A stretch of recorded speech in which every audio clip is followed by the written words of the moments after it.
Hi poetry lovers, welcome to my channel Bella Poetry. My name is Bella and I love beautiful poetry. In our 7th segment of our 2nd series, The Best Love Poetry and the Poets That Penned It, we will talk about a Victorian female poet, Emily Dickinson. We mentioned her in our first series, but she's definitely worthwhile to talk about again because besides writing about death and mortality, she also wrote about love, and we will read 2 of her famous love poems. Emily Dickinson was born on December 10, 1830 in Amherst, Massachusetts. Her father, Edward Dickinson, was a politician, a lawyer, and a trustee of Amherst College. And her grandfather, Samuel Dickinson, was actually the founder of Amherst College. Edward and his wife Emily had 3 children. The first one was William Austen, who followed in his father's footsteps and became a lawyer as well. Then came Emily Dickinson, our famous poet, and then came the 3rd sister, Lavinia. When Emily and Lavinia turned 10, they started to attend Amherst Academy, and Emily excelled in many subjects. She studied science, philosophy, Latin, and literature, and she really enjoyed her school. But at the age of 14, Emily suffered a big loss. Her favorite cousin, Sophie, died from typhus, and that kind of sent Emily into a spiral of depression and melancholy. She had to leave the school. She couldn't handle staying there, and she stayed at home for a while. Then she returned to Amherst Academy. There she met her best friend and confidant, Susan Gilbert. After they finished together the Amherst Academy, they went to college. The college was called Mount Holyoke Female Seminary. But she studied there only for 1 year until she turned 18. And the reason was because she was bored, she didn't like her teachers, the school was too religious for her. And finally, she left the school at the age of 18 and went back home. During this whole time at the academy and in her seminary, she and Susan Gilbert formed a lifelong friendship. In 1852, Emily Dickinson's brother, William Austen, started to court Susan Gilbert, and in 1856, they got married. The marriage was not a very happy one. I'll discuss it a little bit later. Dickinson did not travel much outside her home, and her behavior became quite eccentric. She refused to leave the house. I believe that she probably suffered from social anxiety. She was at home a lot. She took care of her mother, who suffered from chronic illness, and she had to take care of her all through her 30s. Her mother died in 1882, so all her life she basically was in the care of Emily Dickinson and her sister Lavinia. Emily loved to garden. She loved to plant. That English people are very famous for their beautiful gardens, and so this was also one of the favorite pastimes of Emily, to work in her garden. She wrote a lot because she spent a lot of time in her bedroom. She occupied herself by writing letters. She conducted correspondence with many people and sent them a lot of her poetry, and she also wrote a lot. She was very prolific, especially in her 30s. From 1858 to 1868, she published about 7 to 10 poems in a magazine called Springfield Republic. The editor was her friend, Samuel Bowles, and when he read her poetry, he found it fascinating and he wanted to publish it. She finally agreed. At the same time, from 1858 to 1865, Emily started making manuscripts of her poems in little hand-sewn books. He made 40 of those books, and each book had 20 poems. So altogether, she included in these books 800 of her poems. But the majority of her poetry, she wrote 1,800 poems, were only published after her death. Around 1867, Emily's tendency for reclusiveness and isolation became worse. She refused even to talk to people face to face. She will often talk to them behind the door.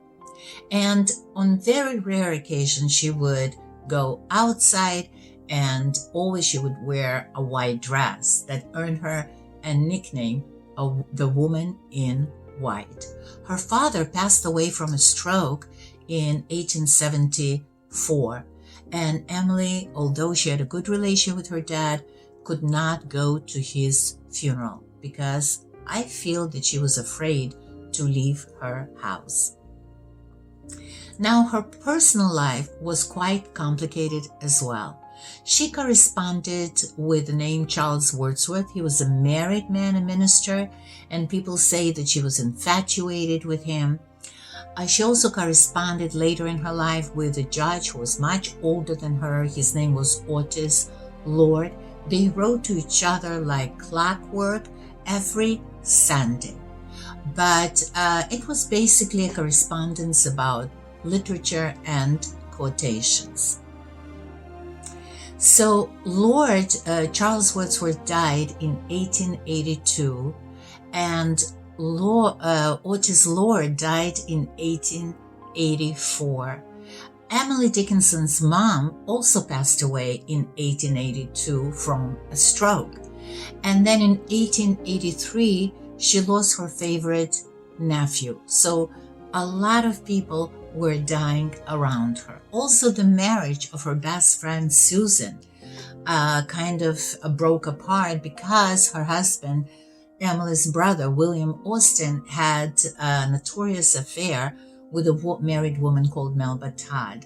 And so that brought a lot of grief and disappointment to her friend Susan. Emily actually never saw Melba Todd, although she used to come to their house. She was so loyal to Susan Gilbert that she refused to meet her brother's mistress. By the way, we know that Emily wrote poetry about mostly death and mortality, but she also wrote poetry that had a lot of garden and floral imagery. And it stood in her poems for youth, for prudence, and even for poetry itself. Emily Dickinson continued writing until the end of her life. A lot of people, as we said before, that she loved started passing away. Emily Dickinson was suffering from a lot of medical conditions. And I think the reason for that was that she never left the house. She always stayed inside. She didn't get any sunshine. And so she was deeply depressed. She suffered from all kinds of ailments. She had epilepsy. She had seizures. And finally she died, passed away from, they say, Bright's disease, which is a kidneys disease. Some people say that she also had a stroke, just like her mom and dad. But she passed away on May 15, 1886. And she was buried in Amherst West Cemetery in Amherst. Susan Gilbert is the one who prepared her body for the funeral and who wrote her eulogy with great care. She remained her friend until the last days of Emily Dickinson. Some people claim that there was a romantic relation between the two, that Emily Dickinson wrote very passionate letters to Susan, but we don't know if it was reciprocated. Susan was a religious woman. She was married, and Emily was very religious as well. So we really would never know this for a fact. And as I said before, after Emily passed away, 1,800 poems of hers were published in a book. So I will read to you a quote by Emily Dickinson. This particular quote was used as a mantra for gamblers when things didn't go their way. Hope is the thing with feathers that perches in the soul. So though they might have lost thousands of dollars or pounds, they still had hope in their hearts. And now I'll read to you 2 love poems by Emily Dickinson, which I particularly like. The first one is called It's All I Have to Bring Today. It's all I have to bring today, this and my heart beside. This and my heart and all the fields and all the meadows wide. Be sure you count, should I forget, someone the sun could tell, this and my heart and all the bees which in the clover dwelt. Beautiful poem. And the second poem is called Wild Nights, Wild Nights.